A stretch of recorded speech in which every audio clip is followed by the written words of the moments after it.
lelo makambo lobi makambo na lembi lelo bitumba lobi koswana. Des professions sont promis de projeter un Jeep 4x4 par l'Assemblée, par le bureau de l'Assemblée nationale. Comment vous analysez cette situation? Cette situation de ces fameux dons du président de la République aux députés nationaux, les accordant chacun une Jeep. Donc pour les 500 députés nationaux que nous avons, ça fait 500 Jeeps. C'est d'abord quelque chose de surprenant et de scandaleux. Pourquoi j'ai dit surprenant? Puisque en pleine crise économique et sociale que traverse notre pays, et tenant compte également de la politique prônée par le président de la République, Félix Antoine Tshisekedi, de lutter contre la corruption, de lutter contre la gabegie financière, également de détournement de fonds, donc bref, de vouloir moraliser la vie politique, ces dons-là ne peut être que mal perçus. Mal perçus pour les raisons suivantes. Premièrement, il faut penser au peuple. Le président de la République, qui a hérité du slogan de son père, le peuple d'abord, il devait penser au peuple. Le peuple qui souffre, qui n'a pas ses salaires. Une Jeep qui doit être estimée à environ 70 000 $, 75 000 $, et qu'elle soit donnée gratuitement aux députés, ça paraît un signe de corruption. Est-ce qu'à ce moment ici, c'est cette Jeep-là ou ce Jeep-là proposé par aux députés de commission nationale est-il nécessaire ou exigeant? Ce n'est pas nécessaire. Pourquoi? Je disais tantôt que ça paraît ni plus ni moins un signe de corruption. Ça paraît également du point de vue de la source de financement, puisqu'on ne sait pas cet argent vient de quelle source.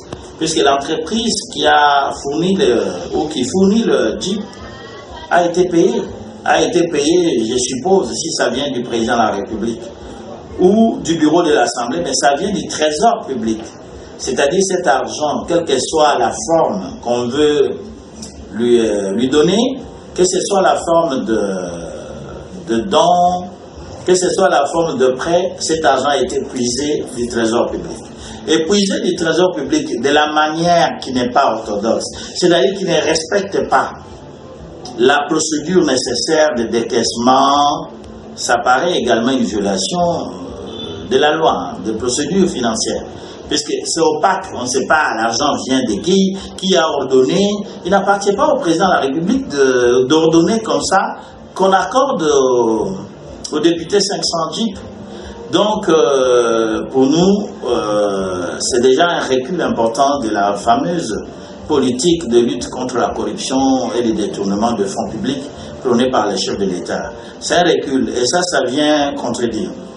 Ça, c'est une chose. Deuxième chose, même les explications que donne le bureau, le président de l'Assemblée nationale, sont contradictoires. D'une part, il dit que c'est le don du président pour remercier les députés nationaux, tous, pour lui avoir donné la majorité parlementaire qu'il n'avait pas avant.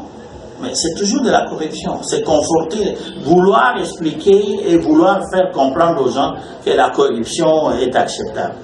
Deuxièmement, on dit que c'est un prêt, mais un prêt c'est chacun qui va librement auprès de son créancier, qui peut être une banque, prendre ses crédits. On ne peut pas obliger les gens à prendre un crédit.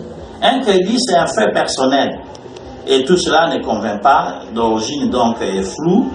Et l'explication ne convainc pas. Donc le mieux, déjà pour un député qui n'est pas n'importe qui, un député ne gagne pas comme un huissier de l'État à peu près 20 $ américains ou 30. Un député, le moins qu'on donne, de par les informations que nous avons, à un député congolais, c'est à peu près 4 000 $. Un député congolais n'a pas moins de 4 000 $ à l'heure actuelle. Mais le député est en mesure de s'acheter une Jeep quand il touche 4 000 $. Ça veut dire qu'il peut économiser, il peut aller dans sa banque, prendre un crédit, on va échelonner ça à 12 mois, 24 mois, 3 ans, et il va payer. Et pourquoi encore le forcer de lui donner un crédit? Donc vous comprenez que l'explication ne tient pas, c'est une déception, c'est un recul, ça prouve très bien que le président de la peine a prêché par l'exemple ce qu'il est en train de dire. Nous, on aurait souhaité que le président de la République prêche par l'exemple, qu'on dise que voilà, le député est en mesure, qu'on augmente peut-être le salaire du député pour le rendre capable de faire ce qu'il veut, et qu'on augmente aussi les salaires du bas peuple. Mais or, nous sommes en train de voir deux poids, deux mesures. Vouloir favoriser une classe des gens qui sont déjà dans une situation meilleure par rapport à la classe du bas peuple qui est en train de souffrir et de croupir dans la misère. Que peut-on comprendre à ceux qui vont bien sûr recevoir ces dons et ceux qui sont contre ces dons? Nous, en tant que société civile, organisation particulièrement comme organisation de défense des droits humains, nous demandons au président de la République et aux députés de pouvoir abandonner cette affaire de JIP, c'est-à-dire de retourner cet argent qui vient du trésor public dans les caisses de l'État et de les affecter à des dépenses utiles, c'est-à-dire les paiements de gens, ou si le président veut nous prouver qu'il est vraiment patriote, qu'il prêche par l'exemple, d'augmenter les salaires du bas peuple qui est dans la misère, ou d'affecter ça dans d'autres dépenses sociales ou économiques importantes. Mais ce n'est pas de faire, c'est la priorité aujourd'hui dans notre pays, n'est pas d'acheter les jeeps aux députés, de donner gratuitement des jeeps aux députés, quelle que soit même la forme de crédit qu'on veut défendre. Donc on demande au président de renoncer à ça.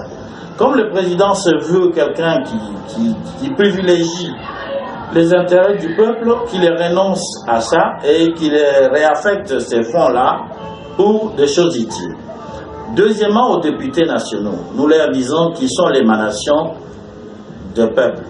C'est le peuple qui les avait choisis, qui leur avait accordé un mandat de le représenter, d'agir à leur nom, de faire la solidarité avec le peuple congolais qui est dans la souffrance, dans la misère, et de refuser ces dons-là. Poliment, courtoisement, nous ne disons pas qu'ils fassent une rébellion, mais qu'ils disent au président de la République ou au bureau de l'Assemblée que ce n'est pas ça la priorité du peuple maintenant. Gardez cet argent, retournez ça, ce n'est pas, et investissez dans d'autres secteurs plus importants. Troisièmement, la population. Nous disons à la population d'ouvrir les yeux, de réagir pacifiquement à travers tous les mécanismes qui sont prévus dans notre Constitution et dans nos lois, de faire des pétitions, de s'adresser au peuple, de s'adresser au président de la République, que cette opération des JIP, c'est une mauvaise opération. C'est une opération qui vient encourager la pratique de corruption, qui vient encourager des antivaleurs que dénonce le président de la République. Et que nous, en tant que peuple, nous ne pouvons pas. Que le peuple, à travers les organisations de la société civile, de diverses natures, puisse protester, puisse se manifester à travers des lettres, à travers des dénonciations, à travers des rencontres avec les députés, le président de la République, les autres détenteurs du pouvoir de l'État, pour leur faire comprendre que c'est une très mauvaise pratique. Et je pense que ce n'est pas encore tard. L'opération est encore au début, et avec la réaction populaire, ils peuvent renoncer à ça et dire que le peuple ne veut pas de ça. Et retirer ce dossier-là de JIP, puisque ça fait la honte. Ça va prouver, non seulement au peuple congolais, et à la face du monde, que la corruption est devenue une affaire d'État, que la corruption est devenue institutionnelle.